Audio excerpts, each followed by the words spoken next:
My name is the Wolf. And I'm walking here. I'm walking here. I'm sorry, Dave. I'm afraid I can't do that. Groovy. So before we lose more nightlight, maybe we should do Wolfen. That's a good idea. I do have to get up very early tomorrow. Yeah, I have a doctor's appointment tomorrow, so... You'll be dead. Wake up with polio.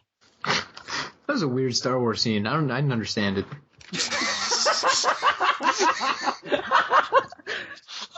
What's not to understand? They lay it right out there for you. They're wanted men on 3 systems.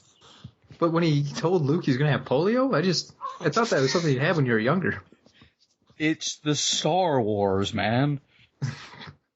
I don't know about you guys, but I listened to the Tales from the Crypt theme before showing up. I was, but I didn't, so. It's okay. I figured we would never actually get this to work, so I did not have high hopes. I was really curious how this was going to work, because there's not really... It's hard to do an a cappella version of a song that only has, 2 parts. I thought about doing the drums, but that would just be me going dum-dum a couple of times. Yeah, someone has to be the Foley artist, like the squeaking doors, like... See,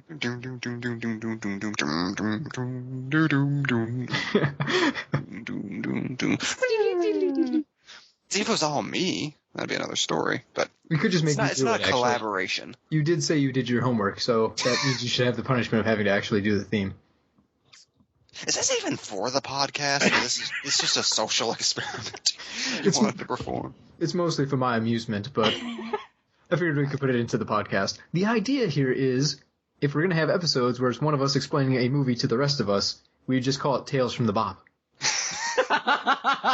With the Bop Keeper. The Bop Keeper. I like the idea that there are going to be more of these. I think, yeah, I mean, we've all seen one film that probably no one else is bothered with. I could sit down and explain Sin City 2, if I cared that much. I think we've had several Skype calls that's just one of us explaining a movie scene by scene. Yeah. I almost want to muster up the will to watch Assault on Arkham. Someone has to take one for the rest of the team.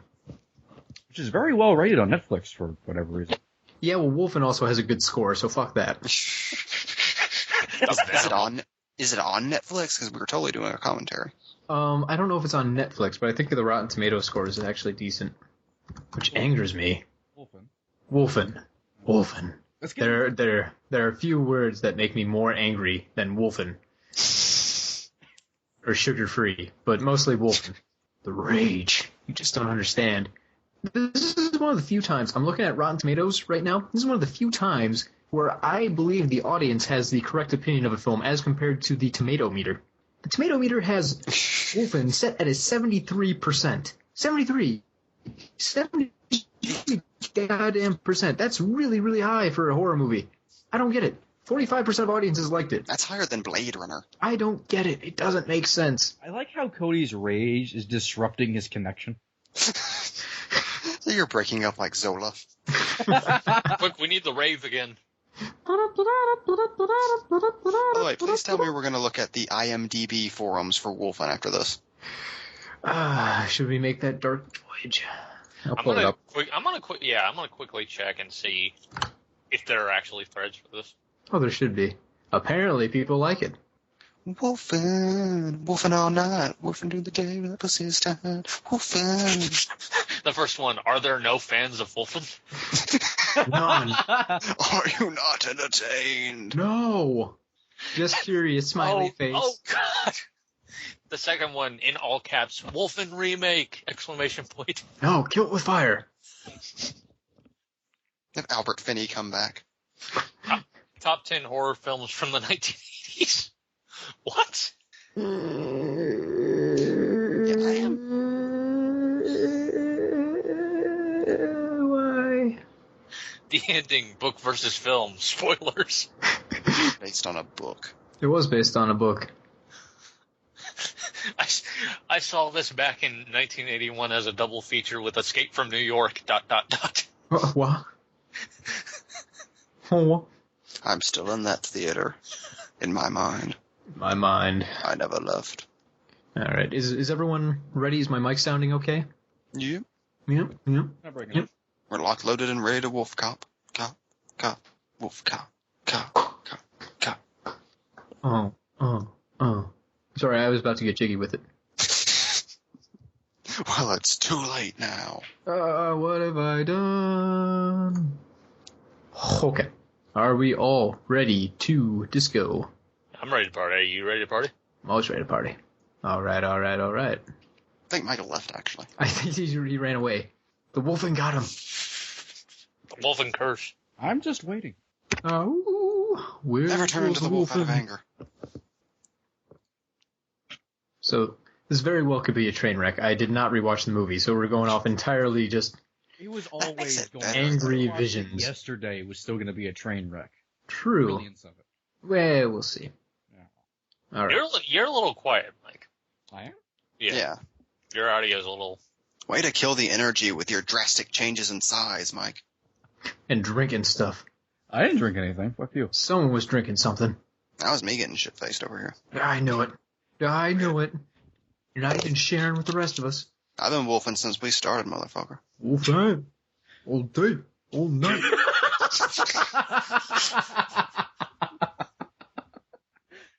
That should be a combined holiday with Big Ass Pumpkin.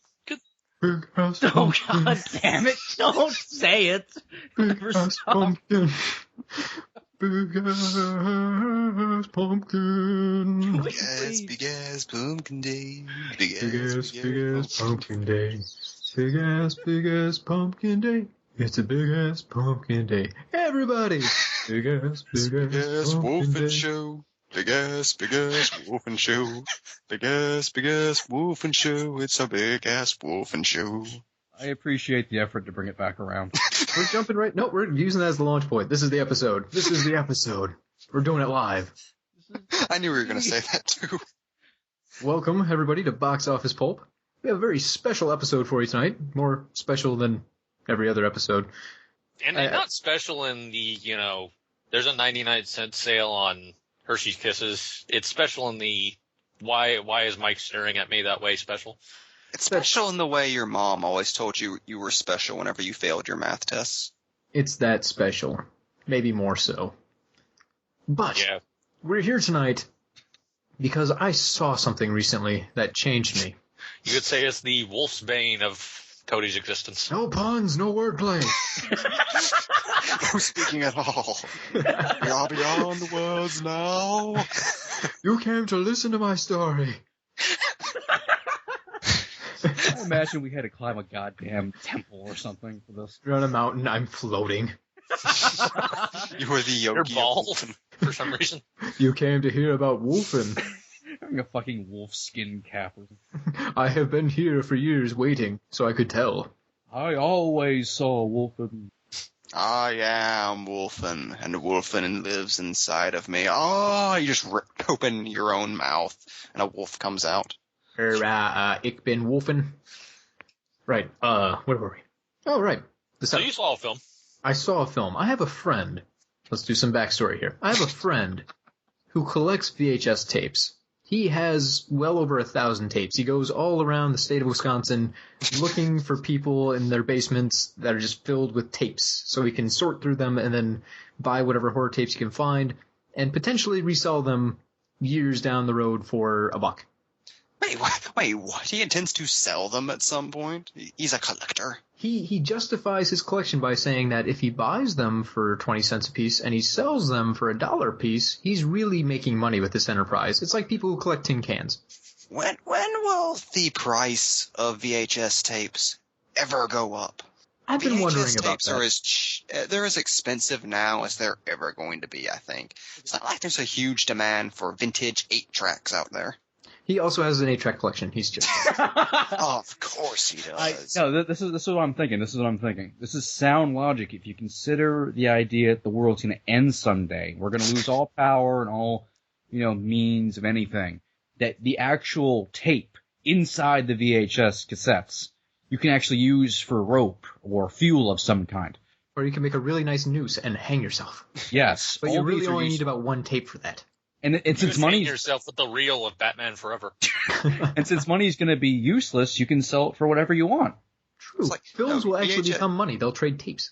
Yeah, VHS tapes will be the new currency. It's like bottle caps in Fallout. Yeah. But, I mean, he gets a certain amount of shit for collecting tapes. And it's kind of justifiable. I mean, I have stupid collections too. I've got like thousands of Blu-rays, and I admit some year from now they'll be totally worthless when everyone moves over to digital. We all have our own low vices. Don't compare yourself to VHS guy. Hey, at the very least, you're not going door to door to people's houses saying, hey, I'm Cody. You don't know me, but do you have any VHS tapes I can loot?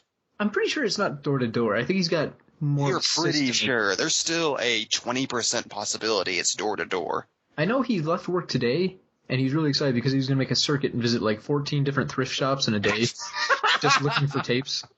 So he's a man on a mission. He's got a plan. I think he's very methodical, I guess, when he's going through trying to get these guys. So This special. guy's just a walking Portlandia sketch. Regardless, he invited a group of people over to watch a movie.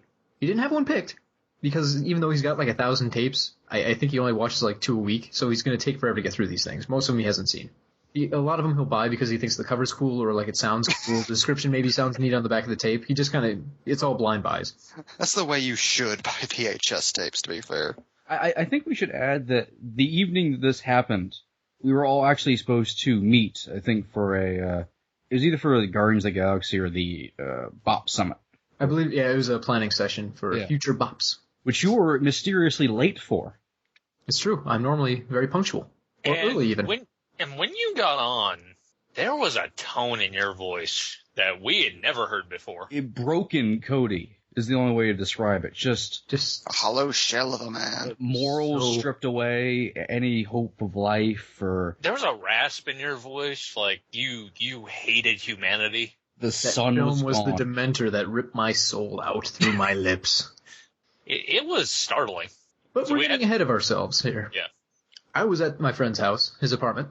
We were going through his VHS tapes, and he more or less, said, pick one out. So I'm going through, hey, look, it's The Fog. I enjoy that film. We should watch it. You wanted sanity stuff. Someone else goes, what about this one? And holds up just, I don't even know what it was, some form of schlock, I don't even remember. I think you mentioned Robot Jock at some point. Robot Jocks was pointed out, yes. We keep going through different films. I keep pointing out ones. I'm like, this one's also entertaining. Has anyone seen this? With that level of roboticism. I can imagine they weren't listening to you because of your insane tone. That's how you communicate when you're serious. I eat rainbows. Your rainbows are your souls. Oh, look, a copy of Nightbreed. We should watch this. I have not seen it myself. You're like the one lone figure trying to steer everything back towards order. You're like Rick Grimes going, we can go back. And your friend is just sitting on top of his tank made of VHS tape saying, liar. Watch them all. Leave my dictatorship alone. Then he cuts off the head of Blu-ray. Ray. So I'm over there. I'm giving out choices like, oh, I love this movie. This one's cool. These are all enjoyable films. And I'm getting nowhere fast. Like, people are just not interested or they're not hearing me. And somehow someone... Was it possible you weren't in the room with them? It's a very small closet that holds these movies. I was definitely in the room with them at one point. I had to leave because I was muscle out. But someone eventually pulls out a copy of WOLFEN. Now, you might be thinking to yourself, this guy's got 1,000 tapes, 1,000 plus tapes, and they're all organized alphabetically like a sane person would do. This tape would be at the bottom of the pile. Like, how would you even notice that? Here's the catch. My friend does not organize his tapes alphabetically. As we all do. He organizes them by I believe the company that released the tape. What? How? So if this is like A section. If this is like a Vestron release, then, that's got its own section. If this is like an ABC tape, it goes in the ABC section. Warner Home Video? Yeah, exactly, yeah. Not even the production company of the movie. I believe it's whoever released that edition of the tape. That's how serious he is about the VHS community. Because I'll There's ask him sometimes, like... A section? Probably. Like I've asked him before, like, why do you have 3 copies of Halloween? And he'll be like, oh, well, this one was released by tape brand X, this one was by Universal, this one was by so-and-so. So to him, there are 3 different copies of the movie because they were released by 3 different tape labels. And they're not put together, they're separate based on their tape label. Each looks shittier than the last. It is interesting because they'll use very similar pictures and one company will just fuck it up. They'll be like, nah, we didn't really feel like cropping this the right way or color correcting anything. Just slap it on a box. So Wolfen was probably like at eye level somewhere and someone just reached out and grabbed it because it sounds like, you know, Wolfen. It sounds like a cool, scary werewolf movie. It sounds like a metal band. Question. Yeah. Is this Wolfen with an E, or is this Wolfen, the 1987 werewolf late-night comedy? Oh, I only wish. The scene with that hairy nurse had me in stitches. Hilarious. This is Wolfen, spelled Whiskey, Oscar, Lima, Foxtrot, Echo, November. Wolfen. So now that we've got the everybody. right? That's the podcast. I'm glad you listened. But someone grabs this, and we've spent a half hour looking at tapes, and I knew I had to get home so I could talk to you fine people and make a podcast, or a plan for a podcast. That was a sacrifice you made. I don't like being late. It's rude. You're secretly the clock king. Not even secretly, I'll admit that. So When it comes to clocks, I'm king. my friend's like, I haven't seen Wolfen. How do you guys feel about it? And they're like, sure. And I'm like, perfect. Let's throw that in. We put in the tape. And The tape that wanted to be found. It was like Jumanji. It just, you could hear thumping, like it wanted to be released. I just imagine you saying, yeah, let's watch that, as like Oppenheimer saying, yes, let's build this bomb. And, well, I read the back of the tape, the synopsis. It sounds interesting because it goes in depth about a woman dealing with a drug problem and a rash of murders by a possible wolf creature. This is going to be the art house werewolf picture. It sounds like a cool, exciting werewolf movie, you know, some drama there with the woman and her drug addiction. Whoever wrote the synopsis apparently watched the first scene of the film and went, I'll wing it from there. Isn't that all VHS boxes? I don't. Some of them like explain the entire film. Those people paid attention the entire time. They spent 90 minutes of their life, and damn it, they were going to write all the words. Whoever did the Wolfen one was like, fuck, Jesus. It's about some wolfen. Wolfen, I don't know what that means. It's about wolves. It sounds like it. We'll put wolf creatures.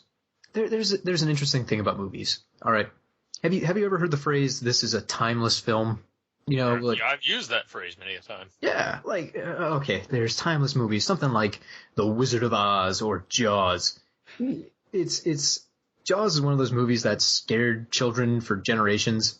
You know, it's definitely a product of its time. You can tell it's very 70s, but it still holds up. Yeah, you have your Empire Strikes Back, your Halloween. There are Like movies something that, Single white female. yeah, like, Something that you can watch today that was made many decades ago and still holds up. yeah, and people just still buy into it. It's timeless because there's not one age that's like, nope, I watched this when I was a kid. It's great. My kids won't appreciate it. That's one type of timeless. Wolfen is not that timeless. Some It's are timeful. some are timeless, kind of like in a more literal sense. I think of the Wolfman, the original Wolfman from the 40s. Like, you watch that and people are driving around modern cars, but they're wearing like traditional lederhosen kind of stuff, and you just have to sit there like, when the fuck is this set? Oh, so you've done that too? Yeah, I thought it was just me. no one knows. It's a mystery. It's like Batman the Animated Series. So there's very literal timeless films.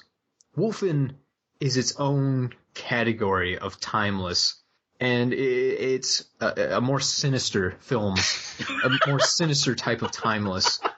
Which offends you, being the clock king and all. I hate it. I want to strike it from the record. But it's violently, forcefully, unsympathetically, just against time. It offends time. It offends time. It hates time. It rends time in twine. It burns time to the ground. Okay, Wolfen is this kind of film. I started watching it at 6 p.m. The runtime, according to Internet Movie Database, I had to look this up because I flat out did not believe my eyes, is 115 minutes. So not even quite 2 hours. I mean, there's some previews on the tape, so it probably balances out to 2 hours in real time. However, Wolfen doesn't apply to those rules. When you're sitting there watching it, a strange thing happened. I noticed maybe 20 minutes in, this is a guess, because I don't know time at this point, I'm just guessing. I didn't have any spit left in my mouth. There was, like, dust. I was coughing up cobwebs. You became Cronin. I pulled out my phone to check the time, and the battery had drained. It was just gone. You had aged 40 years. Like, the phone case was turning into a Salvador Dali painting and dripping out of my fingers and just over my rotting sneakers. So You're suddenly essentially, covered in living tattoos. You were hit with the Omega Beam and put through time. There was a pirate Cody, a caveman Cody. The whole thing. I saw it all. My hair grew to Gandalf length, turned totally white, fell out. You were suddenly in a white room. You watched yourself eat a steak. The time started to, like, this colors came out of the screen and wrapped around me, and I was screaming, but no one else seemed to notice. Time just kept flying by. Everything was a big red, green, blue blur. And Albert Finney was there. Albert Finney was there. Waiting for his turn. And as I'm going through this, and I keep checking my phone to see if somehow battery will return to it or I'll get time back, the film ends. Like, it just abruptly goes, I release you. And I was free. And I wasn't sure what was happening because I thought maybe it was a trick. Like, there were going to be fake credits, and then the movie would start back up from the beginning and keep going. Or I would, or all of a sudden the people in the film would look out and they would be real, and I would be like the picture in The Shining, where I'm like introducing the film in my friend's apartment. I mean, how could you resume your life after you've experienced 80 years out of it? It might have been a lot more than that. I don't know. See, what I found out was the film proved that time is actually, in fact, a flat circle. And I had nearly made a full loop around. Because when I stopped watching, it was all of a sudden 4 in the afternoon instead of 6 in the afternoon.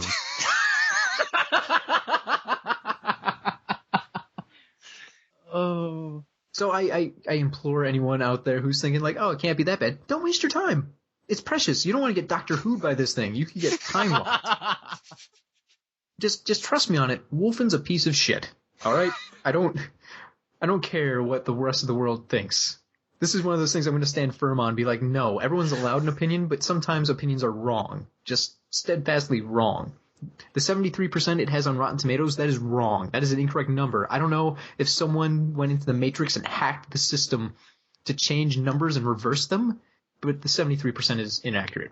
Hey, don't speak out against the tomato bots. I believe thoroughly in the tomato bots. That's why I was so betrayed when I looked at the scores. I don't understand it. Wolfen.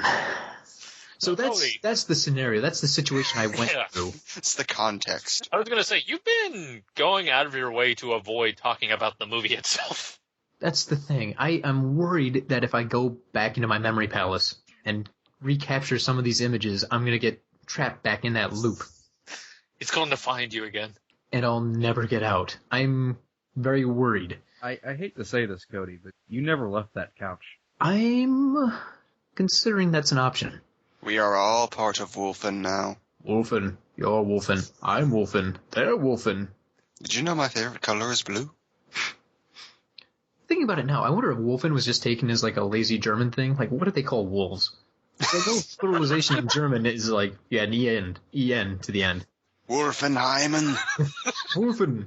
You know. Wolfen. Any bull. 'Tis Wolfen of the SS. Apparently typing German wolf does not actually get you the German. You know there's a such thing as Google Translate. I'm getting there. You don't just type, translate this word, Google. You know how you say bees in German? Beineschwarmer. No, you told us that was covered in bees. Well, I mean, it's a swarm and bees, so Beinenschwarmer would mean you were covered in bees if they're on you. That's the sequel to Wolfen, Wolfenschwarmer. Apparently, wolf, I'm going to have some German person tell me, like, you just made all that up. And I'll be like, meh, some of it. And apparently wolf in German is just wolf. Which makes me think this movie was wrong. In German, I wonder what they actually changed this title to. That's how against time it is. It doesn't even give consideration to language. They think Wolfen is wolf in English. They just changed it to German wolf. The thing is, John and the okay, Wolf movie. You would watch it. the wolf comes out when the moon is full.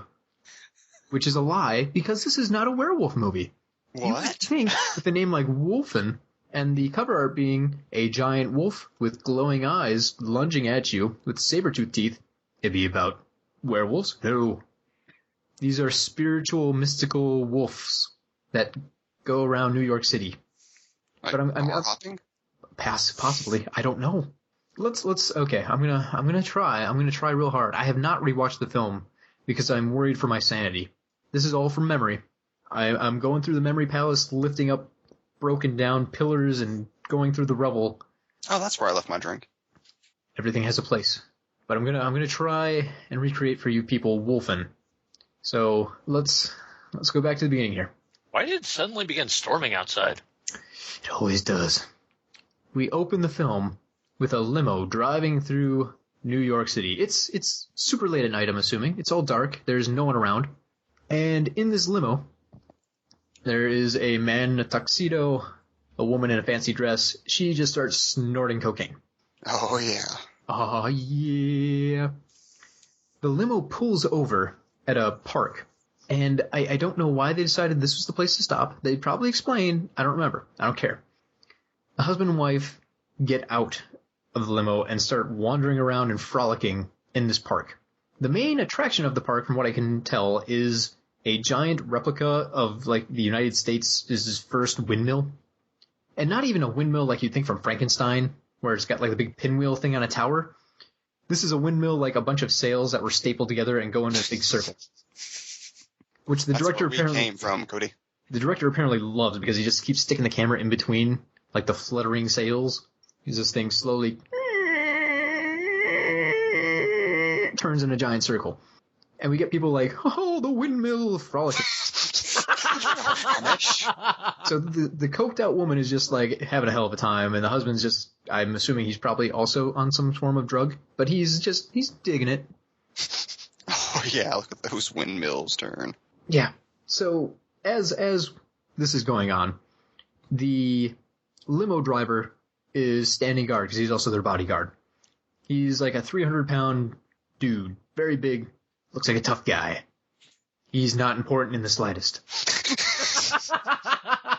But you painted a portrait of him regardless, and I appreciate that. Yeah, like a big Jamaican dude, just a giant, tough Jamaican bodyguard limo driver. He's Tickle. And he's standing off by himself, looking at the skyline, trying to make sure no one attacks his very important client, who I'm assuming is MT Moneybags. He's protecting the cocaine inside of them. Yeah. So while this is happening, we're suddenly treated to Wolfen Vision.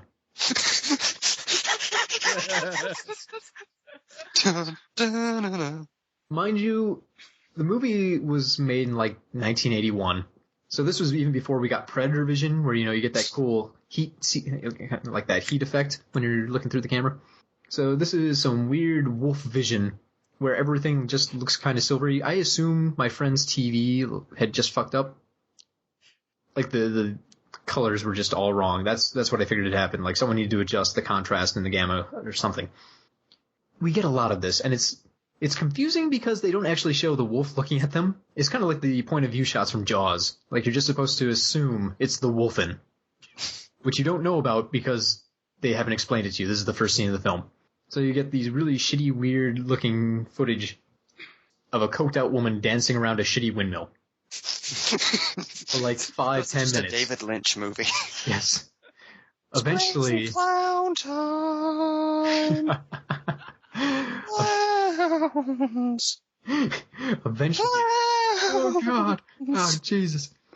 Eventually the wolfen strikes. And it goes after the bodyguard first, because apparently he's the biggest threat. He pulls his gun out, and his hand flies off. I'm not sure exactly how this works, considering the wolfen would theoretically have to bite him to sever his hand, or at least slash him with claws. We just see his arm fly off.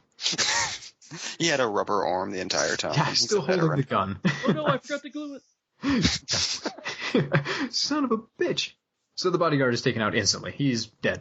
This sword, I mean, it looked like a samurai sword going through this guy's arm because it severs so neatly. That's the secret. There's samurai wolfens. Of course, from Japan. Samurai wolfen cats. The Wolfen makes short work of the happy couple frolicking in the windmills.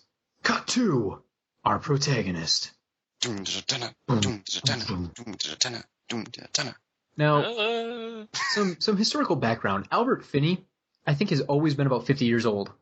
Yes. Yeah. He's one of those guys who's never young. Even in 1981, he looked like he was just old. He actually looks younger in Skyfall. I don't know how they did it, maybe CGI. Yeah, in the 80s, he had a serious Bilbo Baggins thing going on. That is the best way to describe him, especially since he shows up like he is in Rocky mode. He's wearing like a sweatshirt and he's jogging up some stairs. Because that's what America needs to see. He's in his like morning routine where he's going out to like buy groceries. I think he's walking around with a bag with like a baguette sticking out of it. My favorite movie thing. This person just went to the store, so here's a baguette. Yeah. So Albert Finney, great actor. If you haven't seen him, you probably have never watched a Tim Burton film. He's fantastic. But during 1981, I think he came out with like 3 movies. And I think he had like 3 more in 1982. And there were probably a couple in 1980. Like, at the time, the guy was getting a lot of work. And I think for Wolfen, he'd read the script and went, fuck it, they're paying me. And he shows up like the least amount of effort. Pretty much. Like, he shows up like Arthur Dent, like in Hitchhiker's Guide. Just, he looks like he should be wearing his slippers and his sweatpants. He's wearing sweatpants, I'm pretty sure, and like a hooded sweatshirt. He's just chilling. For half the movie, he's just kind of walking around like, oh, whatever.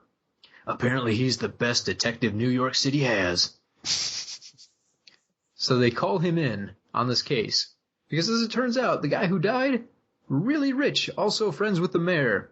So the mayor's bring the heat down. He wants this case solved. I like how this is also an 80s cop movie. Yeah. God damn it, critically acclaimed character actor Albert Finney. I need your gun and your badge. It's really...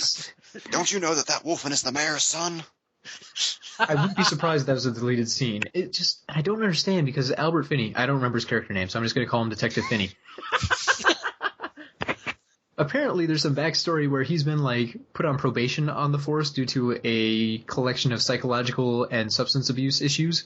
So he's the guy you definitely want to look into your most important case. He's the Will Graham of the movie. This is my design. So Detective Finney goes about looking at stuff, and he's paired up with his good buddy, the coroner. What's his name? Whittington. He was played by Kiefer Sutherland. Gregory Hines, the black guy from The History of the World Part 1. We know who Gregory Hines is. Okay, well I didn't. I had to look him up at one point because I was confused. I recognized the face, but I didn't know what else he'd done. So those two are buddies, and they're going to solve this crime. Even though they're definitely an odd couple, they still believe in justice. One's white, one's black. It's the 80s. Yeah. What are you gonna do? Just cuts to a really somber scene of them riding down the road. Albert Finney, do you believe in God? I never met him. Start talking about how the Wolfen is a sign of things to come. I just want that scene from the Ghostbusters to be in every movie. One of the greatest moments in cinema history. Just Ernie Hudson and Dan Aykroyd getting real about shit. Don't associate Ghostbusters with this film. It's going to put a negative taste in my mouth forever. It's okay. Right. All right. So, Whittington. Fuck it. I'm just going to go with Hines and Finney. Because that sounds like a good detective show. Hines and Finney go to the morgue. They're looking at the bodies. And Hines makes a discovery that they were killed by something that left no trace. So it can't be anything metal because metal always leaves behind tiny bits of shrapnel or scraps or sparks. Something, I don't know. So it wasn't bullets. It wasn't a sword. It wasn't a knife. Could it have been a ghost? Ghost. Basically, they report this information and the police chief goes, he's wrong. So they assume maybe some sort of ceramic, and they kind of go, nah. They kind of bring up this plot point so everyone should know, like, it's a wolf. But then they just don't really bother talking about it anymore. If you excuse me, I have a dinner with Senator Wolfen. Dun, dun. Please tell me that was actual dialogue. It might have been from Finney. He probably says that line a lot.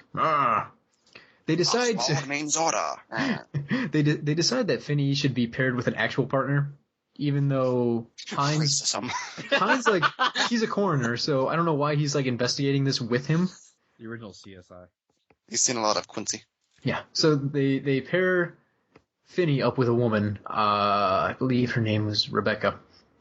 They're at odds because Finney's drinking on the job and kind of an asshole. Also hitting on her right away. And she's not into it at first. So they're another odd couple. Finney's just great at making odd couples. Finney and Lady. Finney and Lady. I think that's a good name for her.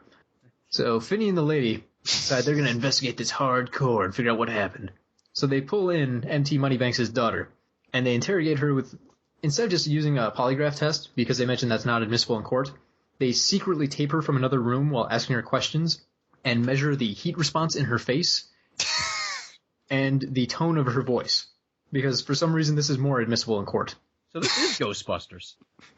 So it just basically gives them an excuse to have some guy randomly smack a keyboard and then like twist a knob so you can hear what she was saying but slower. Get out of there, man. Get out of there. And they basically question her like, so, you thought your father was a piece of shit? And she's basically, yeah, I'm glad he's dead. Which I'm sure helps her case. But then she's like, I didn't kill him though. The results with the slowed down audio are inconclusive. Shockingly. All they know is she's connected with a terrorism group. which they mention, and then they kind of drop. Like they don't bring it up again until the end of the film. The sinister owl wolfen. Wolf liberation now. Alright, so they decide, well, we don't really have anything to go on with this. They keep investigating. We then cut to a scene of a homeless guy, just kind of homelessing around. He finds like a bunch of He was wolfen. broken down buildings and shit, and as he's going around, he eventually is attacked by a wolfen! Wolfen? Wolfen! And again, mind you, this is all filmed Jaws style, so we never actually see a wolf attack. We just see like the shitty wolfen vision, and then a guy bleeding out. One of these days, I want to see a movie that uses a lot of first-person perspective for the monster, and at the end it's revealed to be a murderous cameraman. I would go for that. That'd be better. But we don't get that here. We just get like a half-assed wolfen attack. So this homeless guy is just murdered. Whatever. I think they find him eventually because there's a construction crew going around demolishing stuff, and they find like a severed hand, and they're like, well, it's not right. What is this hand doing here? Yeah. Who are you? So, Talk about a hand job. so Finney and the lady go to the torn down, rubbly area to investigate. And as they're going through like abandoned buildings, they kind of get separated. Lady goes up more into the building. Finney kind of stands around because I think that involved him climbing stairs. Wasn't in his contract. Yeah, like he charged for each one. Eventually, he hears like a noise, and he just tackles Lady. Like he knocks her down, like there's snipers outside, and drags her out of the place. Just like, we gotta get out of here, and they run. He's having Nam flashbacks. Like they don't see any sort of animal or any killer or anything. He hears a noise, like some squeaks, and he just lays her out like a football player and drags her away. I don't like this Finney character. I think after that, a bridge worker is murdered. Like there's just another attack on some other random guy and he's killed off. So far, it's been Wolfen attack, scene that has no point, Wolfen attack, scene that has no point, Wolfen attack. Now you're getting it. I wish it would continue that way throughout the entire film. After a while, they lose the Wolfen attacks. It becomes about Albert Finney's failed marriage. Told across 3 generations. Yeah. So, the coroner, Hines, he's still looking at the bodies, and I believe he makes a point that most of the bodies going into the morgue are people who died from, weird little illnesses, or they were drug addicts, or something along those lines. Like they were the Dreg Society being picked off. He finds non-human hairs on several of the mutilated victims. So they decide they have to find someone who knows animals. So they find a zoologist. I thought you were going to say the mayor says have him replaced. Yeah. I believe they do this in secret. And the zoologist, Tom Noonan. Creepiest zoologist ever. Exactly, yeah. So they go to him, And he eventually figures out the hairs belong to the great white wolf. It's becoming kind of like Jaws at this point. Like, instead of a great white shark, he's discovering it's big wolves. Does he at that point take off his shirt, revealing a wolf tattoo on his back? I wish. That'd be amazing. He basically just goes, it wouldn't be wolves because they don't attack people, and there's none in New York City, which makes too much sense for them to agree with. So Detective Finney kind of files away wolf attack in the back of his mind. So at some point, Tom Noonan just decides, you pay me this money and I will get rid of Wolf. Again, that would make a much better movie. For that you get the head, the tail, the whole mess. You all know me. You know how I make my living. Capturing spiritual wolfens. So, He's dressed like a shaman. Yeah. Speaking of shamans,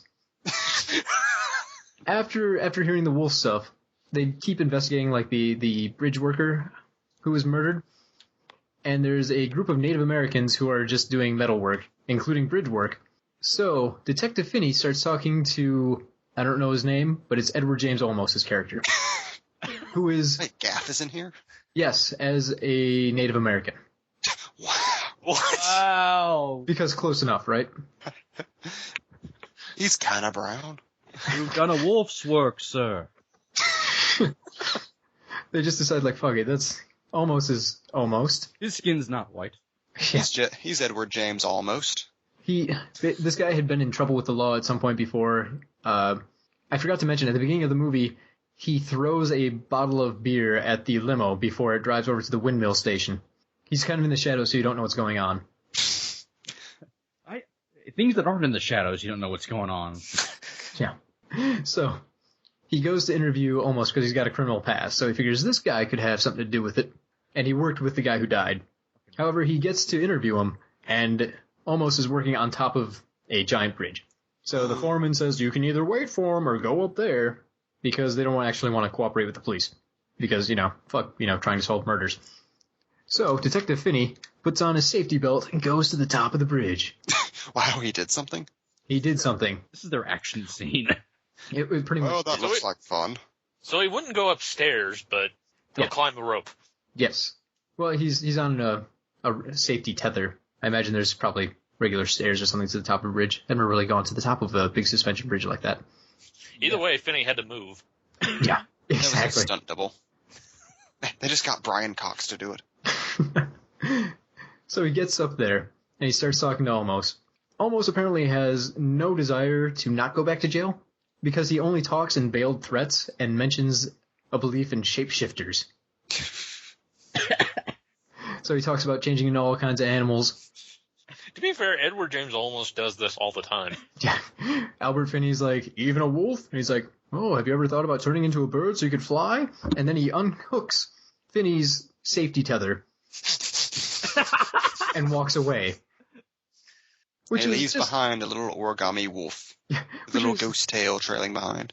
I don't understand the logic, because if you're being questioned by the police, why would you make threats and then take off someone's safety tether? Like, I know how to get my name cleared. Scaring the shit out of him. That's all part of his plan. He wants to be captured. They just cut to Finney interviewing him behind a glass wall. He's in one of those glass tubes. I knew it. Come on. WOLFEN. So Finney basically decides, I'm not going to die today, yet, and decides he'll follow him later. So we cut to that night, or maybe some other night, I don't really know, it's not clear. And Olmos is meeting up with some buddies, they hand him some pills, he takes the pills, and then starts running towards the beach, stripping his clothes off. So we have a completely naked Edward James Olmos. Oh, yeah. Once again, what America wanted. Does he have dents in his dick? You see a lot of his ass. You see him. The surface of Mars.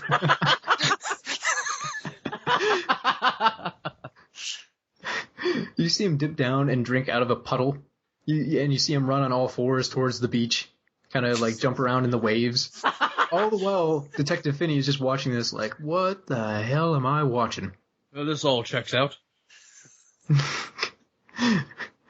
And basically almost snaps out of it after threatening to kill him in like a wolf. Like, he kind of snarls at Finney, and he makes a move like he's going to attack him, then he gets out of it and basically goes, oh, I don't actually shapeshift like I said before. I just believe it. It's all in my head.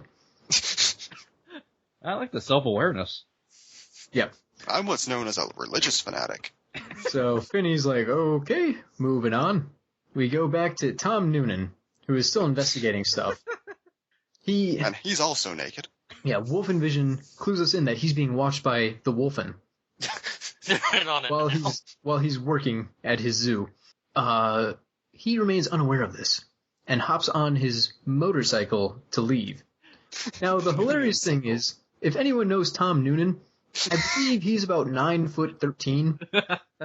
Like, he might be the world's tallest man. So seeing him on a normal-sized person's bike is hilarious because his knees are just hobnobbing out left and right. So he's like the obese twins on the little mini bikes. Yeah, you just see him rolling down the road on this thing like, it would be faster for you to walk, I think. Your legs are that long. And as he's going, something knocks him off his bike and presumably murders him. But I thought he couldn't be killed.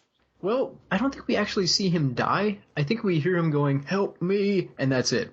But Then he eats the wolf spirit. I don't think anyone ever mentions him being dead. He just disappears from the story after that point. They do make a point, though. Someone steals his bike later and drives it around and crashes it in front of Finney. What? But I don't think it's ever, like, brought back into the plot. Like, I don't know if... Fucking anarchy of this movie. I don't think Finney ever connects in his mind like, oh, that's Tom Noonan's motorcycle. I think he just goes, that idiot doesn't know how to drive a motorcycle. I like how the Wolfen is like the Joker. It's just cutting a bloody swath throughout New York and just rendering it, to chaos. Like the laws of man and God no longer apply with this wave of terror hitting the city. Yeah. Now, things get fuzzier from this point for me. I know Detective At Finney... this point, you had died. My heart had stopped, but my brain was still functioning. It was weird. We should say we're 5 minutes into the movie. Yeah. This is the first scene. So Detective Finney is in his car, watching after his partner. She's in her apartment. He's just kind of outside her place. And I think he gets nervous that there's another Wolfen attack imminent. His Wolfen senses are tingling. Oh. Yeah, so he runs into her building, and they kind of like look out the window and they don't see anything. He tackles her again. We're gonna get out of here. Yeah, he basically like breaks into her apartment and is like, do you see anything out there? And they don't. You were just out there. Did you see? I don't know what he says at this point because we cut back to Wolfen Vision and they're fucking. Detective Finney and Lady just are having sex. I don't know how Finney moved. Was that smooth that he moved into this so quickly? That's fucking Atkins style. Because basically, like, he knocked her over once, acted like a crazy person, and then he broke into her apartment acting like a crazy person, and she went, all right, I can sleep with the alcoholic. The sex was also performed by Brian Cox. Yes. Okay, I have a theory. Anything that we think is Wolfen Vision is actually just a fantasy Albert Finney is concocting at the time. That would make more sense. Like, he didn't like Tom Noonan, so he just fantasized about him being murdered. Or we're just watching another movie that's taking place in his head. He's the killer. So the Wolfen Vision kind of jumps around, and it's watching them, and eventually nothing happens. So, alright, why not? At this point, Detective Finney gets in his head that they need to go back to the rubble that they found the first body in and have a stakeout. Why? So he takes his coroner buddy with him. I don't know why Hines is his first choice. Apparently he's the only friend he has. The only friend that's alive. But Hines and him go and stake out the area with, like, I don't know what you would call them, but they're like the big cones so you can amplify sound from far away. Megaphones. Well, the megaphone is projecting your voice. This is for listening. No. So he has one of those old-timey horns for deaf people. Kinda. This movie is out of time. But more high-tech and sniper rifles. Why? How they They get can sniper shoot rifle? ghosts from a distance. The coroner has a sniper rifle. Like, he sets himself in top of an abandoned church, and he's just viewing the area, waiting for the Wolfen to come out. I want to see Gregory Hines with the sniper rifle so badly. He really is his Diggle. Yeah. And Finney kind of gets bored of standing in one place, so he eventually starts investigating a different abandoned building. Unfortunately, Coroner Hines starts, like, cracking open potato chips and beer right next to this giant listening scope, which means he's pretty much deaf. And that means the Wolfen can sneak up on him. Who eats potato chips at a stakeout? This guy. So He's not a police officer. himself. He's the coroner. I don't know why he's there. He entertains himself by popping bubble wrap. So the plot point of this scene is the Wolfen can sneak up on him because he's crunching down on potato chips and he can't hear anything. Kind of, yeah. I think with, like, when he pops open a beer can or something, just the kickback kind of deafens him. It's like when you're watching a World War II movie and a bomb goes off by somebody and they're just kind of stumbling around. It's like every time he crunches, it's like the beginning of Saving Private Ryan. Yeah. So Hines is sitting there with his sniper rifle and eventually becomes aware that there's a Wolfen above him. It's a flying wolfen. It's staring down at him. He turns around and stares at it. It's a lot like Jurassic Park, the Clever Girl scene, only he doesn't get to say anything funny or interesting or iconic. He just kind of stares at the Wolfen until eventually the Wolfen gets bored of the standoff and murders him. It just jumps down and starts devouring him. Meanwhile, Detective Finney runs into the place just in time to see his buddy getting dragged off. Okay. Is it clear the Wolfen is on anything, or is it literally just floating? It's on something. It's a building that's falling apart, so it's like standing Okay. on on the floor above where Hines is, looking through a hole. So the movie has gone off the rails, but it's not upside down. Right, it's not that bad. It's not that interesting. If it was Also, a flying this is- Wolfen, that'd be great. Yeah, this is like the first time we actually see the Wolfen, and it is a normal wolf. All of that build up. There's no special effects going on. They just got an actual wolf, and they just kind of filmed it. It's just There's the no director's mechanical. dog. There's no mechanical wolf named Bruce. Nope, not even mechanical wolves. They just have a wolf kind of standing there. Did they get any shots of the wolf growling or showing teeth, or just sitting there quietly? It's standing there quietly watching. The laziest monster ever. Yeah. It's just chilling. I'm assuming it probably snarls or something when it makes its attack lunge. Or maybe they just put that in later in post. I don't know. I don't remember. Don't care. The thing is, though, it's been shown throughout the movie that Detective Finney's only friend is Hines. His buddy just got ripped apart by wolves. He saw it happen. He never mentions this to anyone else in the film. He burns the body. Like, the character just stops existing. No one ever mentions the guy again. No one says anything about his dead buddy. Well, maybe it's like that crack in time from Doctor Who. Like, whenever the Wolfen gets you, you don't exist anymore. That would be the only explanation for it, because the guy just vanishes. So Finney basically runs like hell. He leaves the church, and then he just kind of wanders around downtown. Eventually, he walks into the Wigwam Bar, which is a bar that's only filled by Native Americans. That just sounds racist several times over. Where, as it happens, Edward James Olmos is also drinking. By the way, is anyone in that bar actually Native American? Are they all played by Edward James Olmos, like with Deep Roy and Willy Wonka? I'm thinking they're probably all like a bunch of Mexicans or Italians. They just kind of said, good enough. I was actually thinking while I was watching the movie, like, wow, they must have found like every Native American in New York and just thrown them in this movie. But I have a feeling they're not real. They're all CGI. Yeah. Joe Estevez was in this movie. So Detective Finney just kind of stumbles in there and starts having a conversation with Olmos. At this point, they decide they should give us some exposition on what the hell the Wolfen actually is. We know what it is. It's a wolf. It's a wolf, but more or less what they get at is, years ago, a white man came to the United States and took over, and he pushed people out of their homes or lands. They disrespected the wolves. And the Wolfen, and this is where it gets a little iffy, I'm not sure if they're trying to say the Wolfen is like a sect of Native Americans who got pissed off about being, evacuated from their land, so they started living in cemeteries and they turned into the Wolfen, or if the wolf spirits were always among the Native Americans living peacefully, and the white man just displaced them, pissing off the Wolfen spirits. Either way, it's a hate crime. Yes. So the Wolfen are essentially wolf spirits that live among our abandoned buildings, our graveyards, picking off our weak, injured, sick, or people that just randomly happen to stumble onto them, apparently, because no one else in this movie fits the description. Yeah, it's not like they're just attacking white people. I mean, the first person who gets attacked was, as you said, a large Jamaican man. Yes. What does his people do? I think it's like Predator. If you pull a weapon on the Wolfen, it's fair game for them to murder you. They didn't mean to murder Gregory Hines. Gregory Hines brought it on himself. That's right. He shouldn't have been sitting there with that sniper rifle and bag of chips. Eating the white man's lays. That's the reason the Wolfen attacked him, is that he was infected by the Lays. So one of the Indians walks up and starts basically saying, you're not going to survive. You don't have the eyes of the hunter. I thought you were going to say eyes of the tiger. It's the eye of the tiger. It's the eye of the Wolfen. Yeah, he basically tells him, as long as you're infringing on the Wolfen's hunting grounds, you're marked for violence. So they do refer to it as Wolfen. That is an actual word that's spoken in the movie. I believe, yeah, they call it the Wolfen. Okay. So basically, Detective Finney decides, well, can't fight that, and decides to quit the case. Credits. So it truly was Wolfen.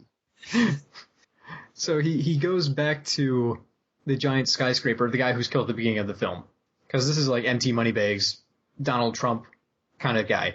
He goes up there and he's just kind of sitting by himself. I believe he's covered in a wolf pelt, like that guy had sitting in his executive office. And eventually the police chief walks in and goes, "Hey, we caught the killers." So while he sent Detective Finney all around town looking into the Wolfen, apparently they had other better detectives who actually found the killers. The Wolfen doesn't actually exist. They say the terrorist group they were suspecting in the beginning of the film has a wolf for its symbol, which relates back to all the wolf symbology, and the murders and the ripping apart of people. This is an M. Night Shyamalan twist? So yeah, they're saying it's a terrorist cell. Detective Finney had nothing to do with their capture. They're just wolf themed, that's why people are being ripped apart. They completely ignored the wolf hairs and the fact that people's arms were severed by something that left no metal traces behind.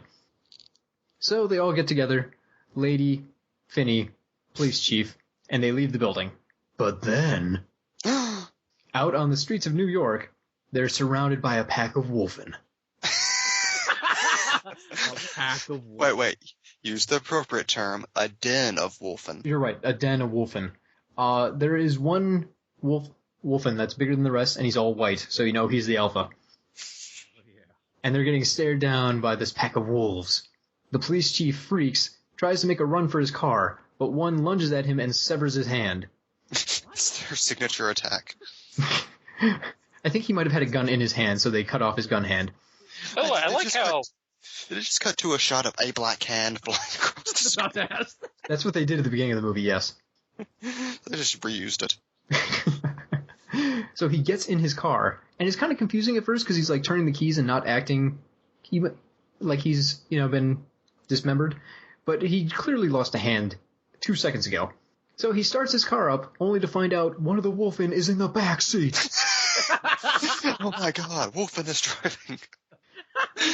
Wolfen points a gun to the back of his head. Mexico. It turns out Steven Spielberg was just remaking Wolfen when he made Jurassic Park, because this is the Dilophosaurus scene. Like, it's already in the car waiting for the police chief. And it just rips him apart and murders him. So Finney and the lady flee back into the giant skyscraper they just left. Because apparently they figured that wolves can't climb stairs or follow them. So they're like Ed 209, they just roll down. Yeah. They get back to the big penthouse executive suite office dealie, and they're surrounded by the wolves. They come out of the windows. Like, they're on the top of a giant skyscraper, and the wolves are coming in through the windows. So they can't. Oh! They're in the ceilings. Finney, at this point, I think, decides he should throw his gun down so he doesn't look like a threat. He does so. The wolves still aren't sure, so he picks up, there's a shovel in there. And the deal was empty money bags. His big enterprise was he's demolishing the poor sections of town and building, nice condos and stuff. So there's a model of, one of the housing centers he wants to build. And Albert Finney smashes it with a shovel. No! And the Wolfens see this, and they recognize this is a peace treaty, even though Albert Finney has no control over city development whatsoever. Like, Look at the police! he's a detective. He honestly could not stop anyone from building in the Wolfen's den. The Wolfen are just really stupid that they think that's the actual city. So he's smashing this thing apart, and the wolves basically go, all right. Meanwhile, this is happening. A SWAT team swoops into the building. They shoot Lady. I'm pretty sure she makes it out okay. I think she takes it, like, in the shoulder. Why did they shoot her? Because they're trying to kill the terrorists or whoever's invading the building. All the Wolfen vanish. Like, they fade into thin air. And the SWAT team basically gets in there, and they see no terrorists, no Wolfen. They shot an innocent lady, and the police chief is dead in his car. And that model is wrecked. Like, I don't know how they're going to explain this. Like, I imagine a bunch of innocent terrorists are going to jail for no reason.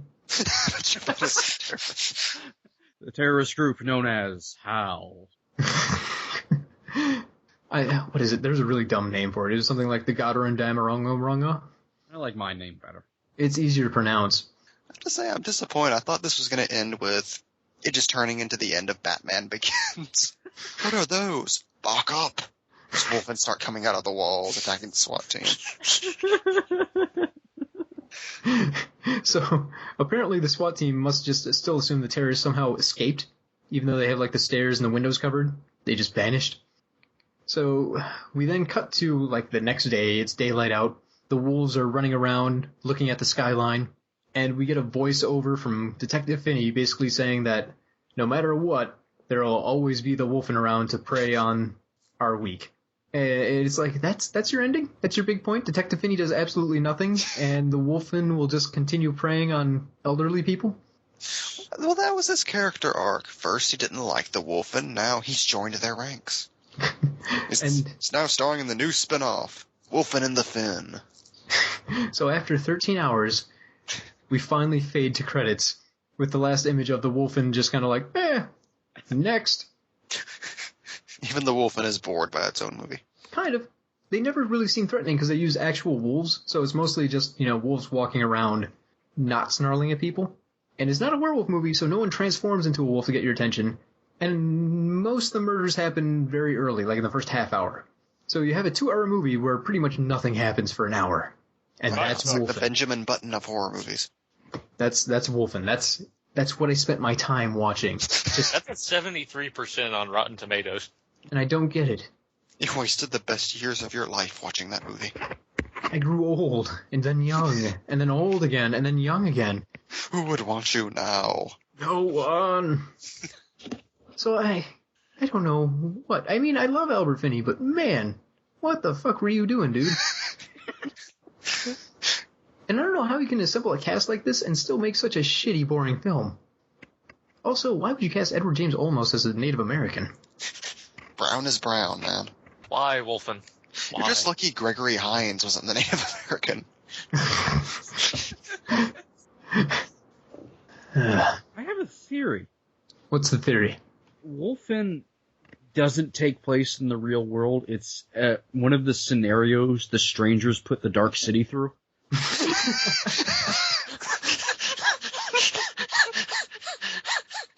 Albert Finney is just William Hurt's character. There's a deleted scene of him playing an accordion. Everything's dimly lit. Like the Wolfen are just the strangers. Rufus Sewell is just running through the streets, trying to find out the mystery of his identity and the Wolfen. Oh, okay. I just had to look up some quotes, and they do, as a matter of fact, call them Wolfen. Edward James almost has a line that goes, "It's not wolves, it's Wolfen. For 20,000 years, Wilson, 10 times your fucking Christian era, the skins and wolves, the great hunting nations lived together, nature in balance. Then the slaughter came." You know what fascinates me the most about this movie is that when the Wolfen, the den of Wolfen, are revealed, these wolves, who apparently have a big beef with the white man, their main wolf is white. Yes. Even though He's wolves undercover. exist. Fight your enemy, you must become your enemy. That wolf worked at the Pentagon for 8 years. I'm Hail, Wolfen. I'm enjoying the fact that I'm looking at IMDb right now, and the quotes, and pretty much all of them come from one scene. It's like no one else wanted to be bothered with anything else other than the scenes with Edward James Olmos. And apparently there's a character called Old Indian. who has lines like, "They're shiftless. They might be gods." They might be good. In their eyes, you are the savage. Here's another good exchange. That Indian was played by an actual Indian dude from India. I just didn't give a shit at that point. Honestly, every time you started to explain the ending, I thought it was going to lead to, and then Albert Finney blows his brains out. He seemed kind of depressed. I could see it. He was taking in a lot of whiskey during some parts. And behind the scenes. So, was Edward James almost one of the Wolfen? I was wondering that myself, and I don't think so because of the way they talk about them. Although you never see the Wolfen and Edward James almost in the same place at the same time. That's what I'm thinking. That's just truth of life. There's a bunch of parts where they explain it. Here's another quote. The smartest ones, they went underground into a new wilderness. Your cities. You have your technology, but you lost. You lost your senses. Old Indian. In their world, there can be no lies, no crimes. Back to Edward James almost. No need for detectives. Back to Old Indian. In their eyes, you are the savage. So they kind of refer to the Wolfen like a different force. Okay. In their eyes, they see the fruit of 1,000 fruitless journeys. In your eyes. Anybody know if Edward James almost has Twitter? I just don't know. Here's another exchange. Albert Finney. They kill. Back to Old Indian. The sick, the abandoned, those who will not be missed. Back to Albert Finney. More than that. Back to Old Indian. They kill to survive. They kill to protect. Albert Finney again. Family. Back to Old Indian. Man kills for less, but in the end, it is all for the hunting ground. Oh, and here's the exact line I mentioned before. You don't have the eyes of the hunter. You have the eyes of the dead. Eyes of the dead. So, Until you see coming to- things in silvery vision. Coming to video on demand from George A. Romero. Alright, so Edward James almost has Twitter. Are you the Wolfen? Question mark. Send. We'll have to update this episode if he ever responds. No. Who Now told we you? play the waiting game. That was Mike's interaction with Edward James. Oh, and I also found Albert Finney's ending voiceover. Just to leave the movie on a high note, just something busting with positivity. In arrogance, man knows nothing of what exists. There exists on this earth such as we dare not imagine. Life as certain as our death. Life, I don't know why I'm doing Southern. Life that will prey on us. A lot of history on that road. Oh. I can't do Finney. I can't. Not I'm a not. Wolfen's down there. I'm just going to read this in boring Midwestern. Life that will prey on us as surely as we prey on this earth. So that's the end fucking voiceover. Just Albert Finney telling us we're all shitty people, we're destroying the planet, and we deserve to be eaten by spirit wolves for being shitty people. Well, that's The arrogance true. of man is assuming nature is our control. Except for there's nothing for the Wolfen to fight. God, could you imagine the big budget remake of Wolfen? Ken Watanabe spinning around. My people encountered it many years ago. We called it WOLFEN. Fucking Detective Cranston trying to get to the bottom of Wolfen. I'm sure he'd get just as far. Well, I walked around till all my friends were murdered. Now I don't know what to do. Wait, he's playing Detective Finney like he's playing President Johnson? They're the same guy, right? It's all by way of Ed Gwynn. So we want to check IMDb's comment threads to see the bustling Wolfen community that spawned around this cult classic. There are actual comments. The first one. Are there no fans of Wolfen? No. No. I'm not gonna read into that. Just nope. I'll answer the question for you. Next one. Wolfen remake! Caps lock, 1 exclamation point. Because it can't be any worse, right? I would like to see, with today's special effects, a retelling of this movie. I saw this movie recently, and I thought it was ahead of its time. It's ahead of its time because it's timeless. It doesn't, when you're wrapped up in its arms, it won't let you go, and you see into the void, and you see past it. So yes, it is ahead of its time. No, that's what I said. In response to what he said. That's nothing. I just did a bunch of peyote and watched this movie. You might transform yourself into a naked Edward James Olmos. Look at all these so lucky. The third thread, petition for a WOLFEN remake. Not by the same guy, surprisingly. Oh. I would like to see a remake close to the plot of the book, less environmental subtext. So, I'm guessing this guy is not a fan of Avatar. The WOLFENs were just out after unobtainium. James Cameron's WOLFEN. Next thread. What happened to the Vanderveer's dog? The Vanderveers are the empty moneybags who were murdered at the beginning of the film.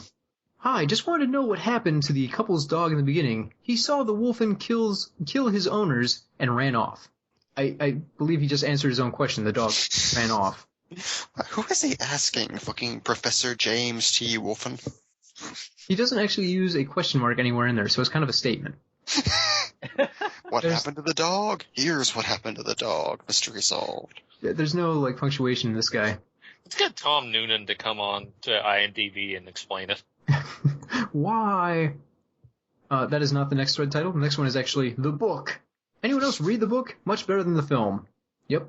Alright. I haven't read the book, but I'll agree. Wait, pull up the Wikipedia page for the book. Let's get deep into WOLFEN mythology. Let's get WOLFEN on this bitch. Oh, yeah. It's the debut novel from Whitley Strieber.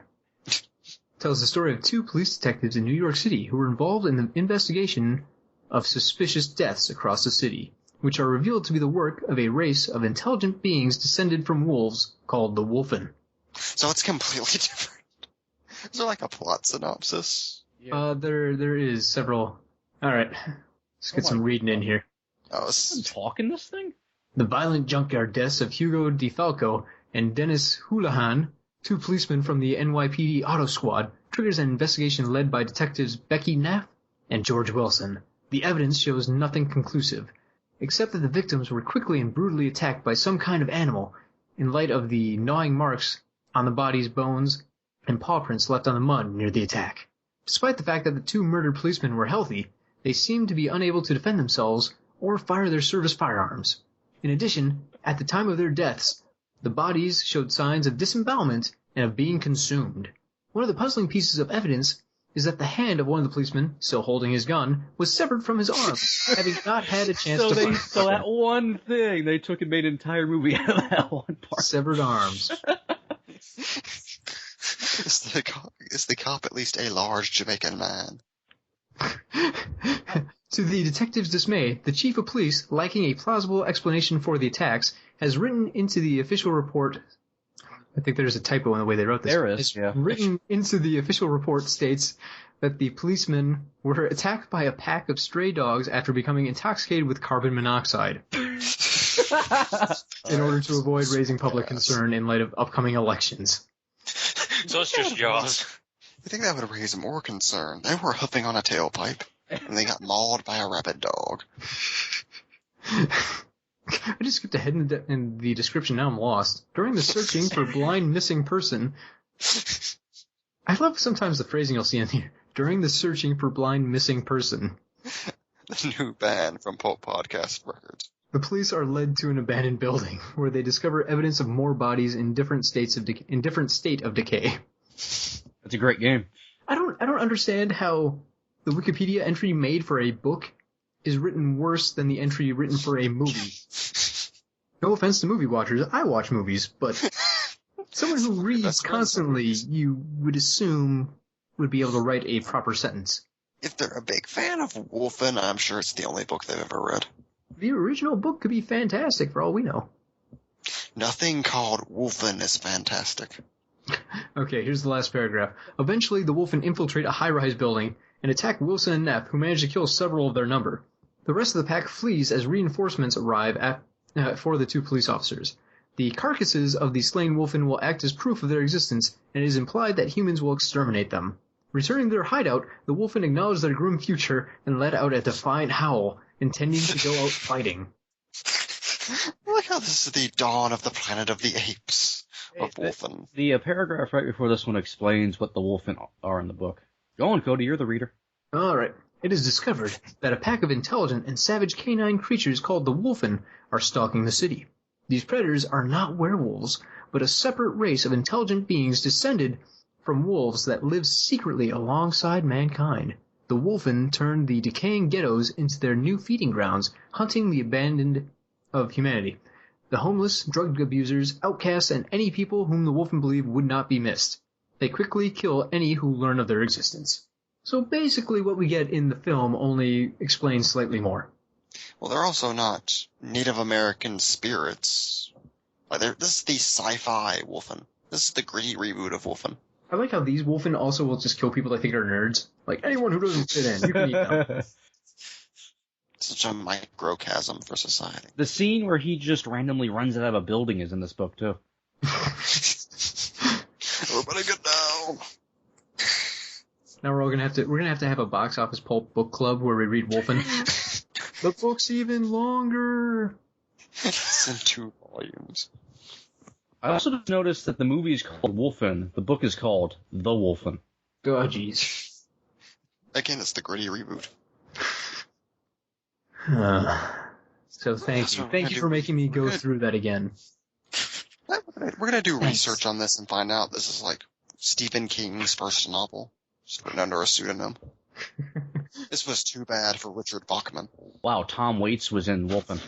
What? He was uncredited as drunken bar owner. Oh, that just makes sense. That's amazing.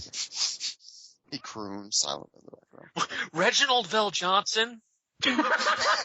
No, don't get excited for WOLFEN. Don't watch it. Don't get excited. Don't pretend there's anything interesting. Stop. You didn't tell us there was a Alan in this movie. And Alan makes a movie better. I'm sorry. He is the morgue attendant. Not ringing any bells. Not going that far in my memory Time he palace. shot a kid. The reception area of the Wikipedia page for WOLFEN has a quote from Roger Ebert. Where he enjoyed it.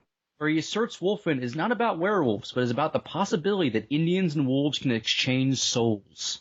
I love 80s Roger Ebert, who just didn't give a fuck about anything. In the book, his character's name is George Wilson. In the movie, his name is Dewey Wilson.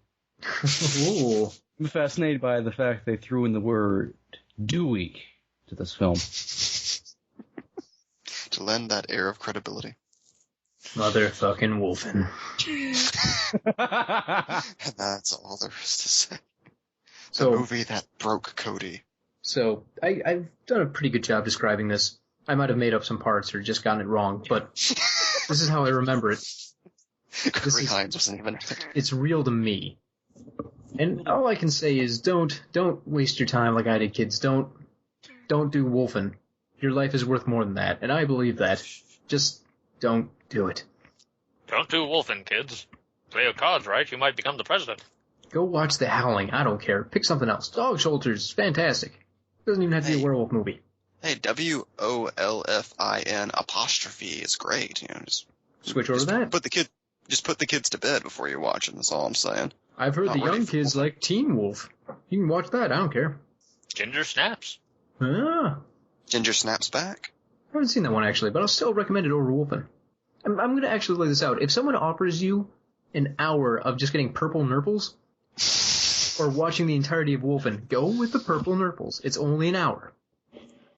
That's half the torture. It's not worth the brain nurpling of WOLFEN. It's simply not worth it. And I'll stand by that. I know there's probably going to be like one WOLFEN fan out there who finds this and is just filled with rage, but fuck you. The important thing is to always remember, we're going out with a scare here.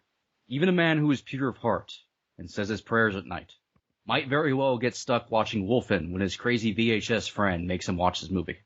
No. You're insane. An adult nightmare. Wow. What are the odds of that? I like this review I found on Rotten Tomatoes. This guy's entire review is just sucking. Well, now I just feel embarrassed that we did a whole podcast. Right, yeah, we could have saved time. We could have just boiled it down to that. And like that, he's gone.